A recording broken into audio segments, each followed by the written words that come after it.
key platform for combating IUU fishing in our region is cooperation.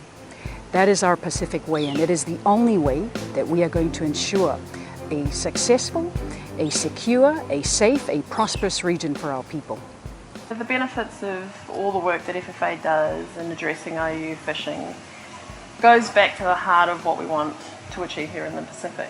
That enables us to derive the economic benefits from the fishery, employment opportunities, but also ensuring we have sustainable resources so that our people can also fish the resources to feed their families and communities. Recent quantification studies in the Pacific have identified that there is approximately $616 million of IUU product either fished or transshipped in the Pacific per year. Of that, $152 million is seen to be the direct economic loss to Pacific Island countries.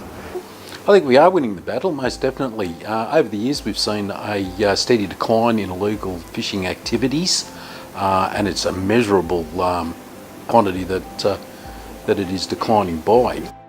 There are significant threats to the way in which we live here in the Pacific, to the way in which we manage our fisheries.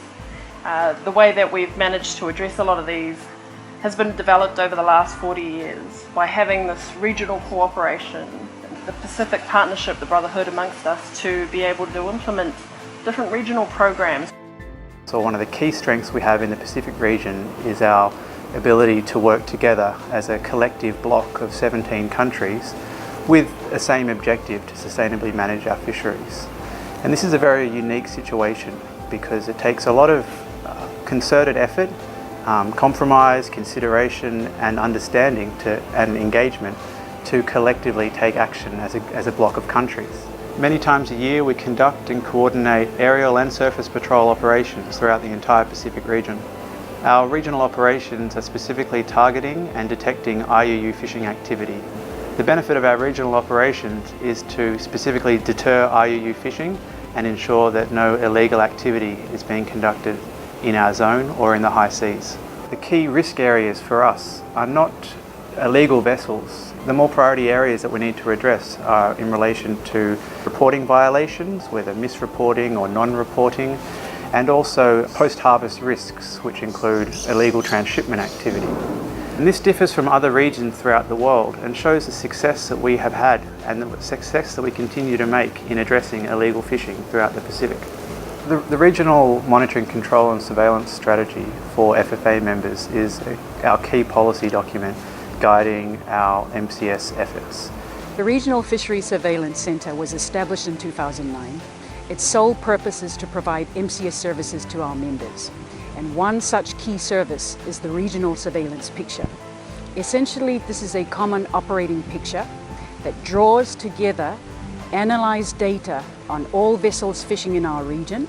The Centre provides a really critical support to our members in addressing IUU fishing. More recently, the Centre has had operational control of the Regional Aerial Surveillance Program. This is a program that's funded by Australia. Australia has provided the operational control of the aircraft to the FFA, whereby FFA is able to deploy, schedule and manage the effective utilization of the aircraft to support our members' MCS needs. So the Centre conducts regional operations 4 times a year, involve all our member countries, so it allows for surveillance assets to be deployed. This map that we have, it gives us the vessel positions and what vessels are doing. So we have signatures, we know where the boats are going and what the signature, the track pattern is. In the background we have information with licensing and other MCS information. So with that we are able to then put extra comments on whatever these dots are actually doing. Members can able to access this picture and just be able to click on it and the whole information comes up. So if a boat is actually involved in IUU, the information goes out via this picture. When we find a red colored vessel, we flag the vessel to the country where the vessel is located in, and we give them the information and then they will do their own investigation. I'll use one example for the Phoenix Island protected area where I was looking at a fishing boat doing patterns of fishing within a closed zone, and be able to then extract that information at the same time and pass it on to the member country. And the member country then will be able to take necessary action on the infringing vessel. It gives all the member nations the ability to pool their resources and topped off with the quads, the Defence Forces and Police Forces of Australia, New Zealand, United States and France. We've been able to get the ships to sea at short notice to investigate and prosecute any illegal activities that we observe out there.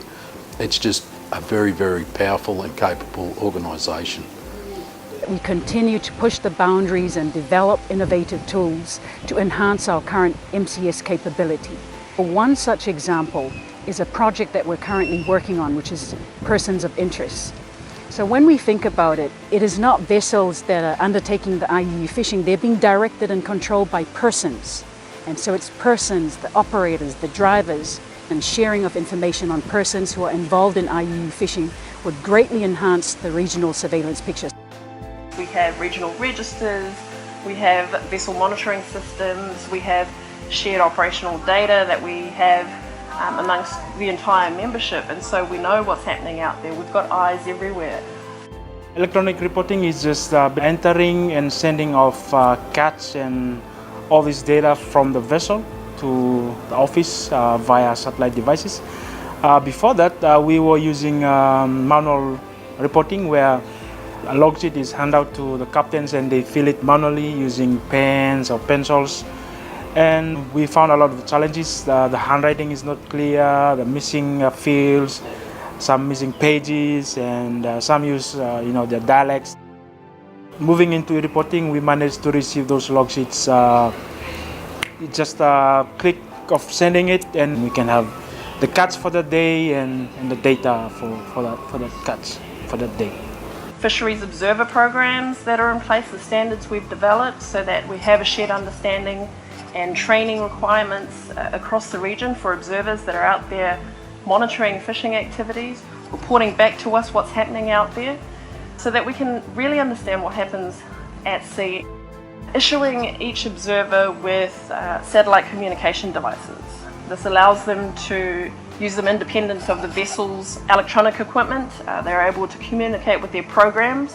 They're able to alert people monitoring their activities on land. It's really important that we're able to track where our observers are at sea. The new Treaty Subsidiary Agreement is a great initiative from the FFA members, and what it sets in place is some unique features to continue to push the boundaries on how we combat IUU fishing.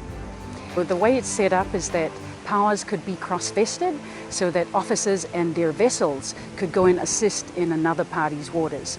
Going forward, this NTSA will provide a key platform on how we better conduct surveillance and enforcement activities in the region. I think there's a lot to learn from the Pacific region.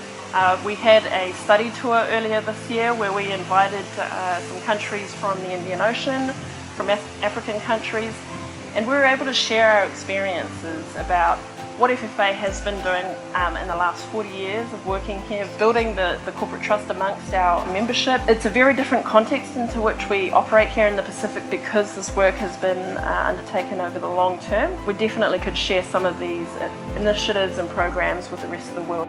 The key platform for combating IUU fishing in our region is cooperation. That is our Pacific way, and it is the only way that we are going to ensure a successful, a secure, a safe, a prosperous region for our people. The original version of this video was made in support of FFA's submission to the Global MCS Network 2019 Stop IUU Fishing Prize. And the good news is that at a ceremony in Bangkok, FFA was officially awarded first prize. This is wonderful news for FFA members and for FFA staff, past and present, in celebrating the success and the commitment that has been shown in the development of the FFA Integrated MCS strategy